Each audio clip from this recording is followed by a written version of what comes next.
मुल्की सियासी तारीख के मुतनाज़ा तरीन जर्नैल और साबिक ISI चीफ लेफ्टिनेंट जनरल फैज़ हमीद के इमरानडू भाई सरदार नजफ हमीद खान को इख्तियारात का नाजायज़ इस्तेमाल करने और मिस कंडक्ट के इल्ज़ाम में नायब तहसीलदार चकवाल के ओहदे से मुअत्तल कर दिया गया। ये पेशरफ्त उनके भाई फैज़ हमीद के फौज से रिटायर होने के महीनों बाद सामने आई। ज़राए के मुताबिक महकमा माल चकवाल के अफसरान की जानिब से बड़ा क्रैकडाउन किया गया है, जिसके नतीजे में महकमा माल चकवाल के 4 गर्दावर और 8 पटवारियों को मुअत्तल कर दिया गया है। फैज़ हमीद के भाई समेत मुअत्तल होने वाले गर्दावर और पटवारियों पर नाजेबा रवैये और इख्तियारात से तजावुज़ का इल्ज़ाम है। इस ज़मीन में रावलपिंडी डिवीज़न के कमिश्नर ऑफिस की जानिब से नोटिफिकेशन भी जारी कर दिया गया है, जिसमें सरदार नजफ हमीद को फौरी तौर पर कमिश्नर ऑफिस रिपोर्ट करने का हुक्म दिया गया है।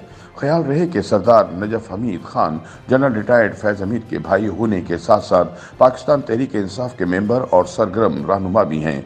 माजी करीब में वो दौरान मुलाजमत ही PTI के लिए जलसे रैलियों का एहतमाम करते रहे हैं। इंतखाबात के दौरान इलेक्शन मुहिम में भी भरपूर हिस्सा लेते रहे हैं। वाज़ेह रहे कि 20 मई 2021 में कमिश्नर रावलपिंडी डिवीज़न सैयद गुलजार हुसैन शाह ने नजफ हमीद खान को गर्दावर से नायब तहसीलदार के ओहदे पर तरक्की दी थी। वो जिला चकवाल में पटवारी के तौर पर खिदमत अंजाम दे रहे थे। याद रहे कि फैज़ हमीद का ख़ानदान पहले ही बाकायदा तहरीक इंसाफ में शामिल हो चुका है। जनरल फैज़ हमीद के करीबी हल्के इस बात की तस्दीक कर रहे हैं कि वो खुद सियासत में आने का इरादा रखते हैं, लेकिन वो इसे सिर्फ मेंबर पार्लिमान बनने तक महदूद नहीं रखना चाहते। वो अपना सियासी करियर इससे ज़्यादा और इससे आगे देख रहे हैं। फैज़ हमीद का ख्याल है कि वो तहरीक इंसाफ और इसके सोशल मीडिया फॉलोअर्स में काफ़ी मकबूल हैं, इसलिए PTI में इनकी गुंजाइश मौजूद है।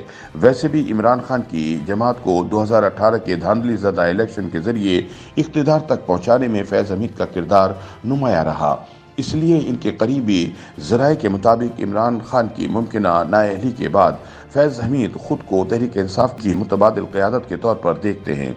उनके ख्याल में वो PTI के प्लेटफॉर्म से एक भरपूर सियासी इनिंग खेल सकते हैं।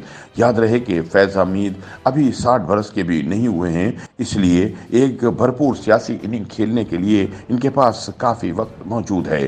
ताहम फौज से रिटायरमेंट के बाद आइन के मुताबिक फैज़ हमीद पर 2 साल के लिए अमली सियासत में हिस्सा लेने पर पाबंदी है, लेकिन वो इन 2 बरसों में अपने नए करियर के लिए नेट प्रैक्टिस करना चाहते हैं। उनकी राय में 2023 के इलेक्शन के बाद उनके लिए तहरीक इंसाफ में बतौर मुतबादिल सामने आने का बेहतरीन वक्त होगा। फैज़ हमीद 2023 से अगले इलेक्शन में अपना सियासी किरदार देख रहे हैं। वाज़ेह रहे कि 10 दिसंबर को रिटायरमेंट की मंजूरी के बाद 14 दिसंबर को फैज़ की एक वीडियो सोशल मीडिया पर वायरल हुई थी, जिसमें इन्हें अपने आबाई इलाके चकवाल में एक सियासी इज्तिमा में शिरकत करते हुए देखा गया था। बताया गया था कि इस इज्तिमा का इंतज़ाम जनरल फैज़ के भाई साबिक पटवारी नजफ हमीद ने किया था, जो पहले ही तहरीक इंसाफ का हिस्सा हैं।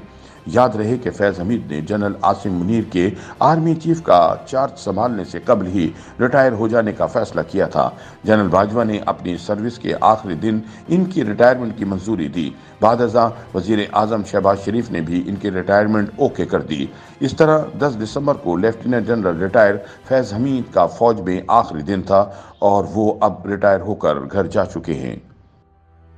YouTube पर गूगली न्यूज देखने के लिए youtube.com की सर्च बार में गूगली न्यूज TV टाइप करें। गूगली न्यूज के पेज पर सुर्ख रंग के सब्सक्रिप्शन वाले बटन पर क्लिक करना ना भूलिए। YouTube पेज पर अपलोड होने वाली वीडियोस से बाखबर रहने के लिए बेल आइकन पर क्लिक कीजिए। आपको हर नई वीडियो के बारे में नोटिफिकेशन मौसूल हो जाएगा।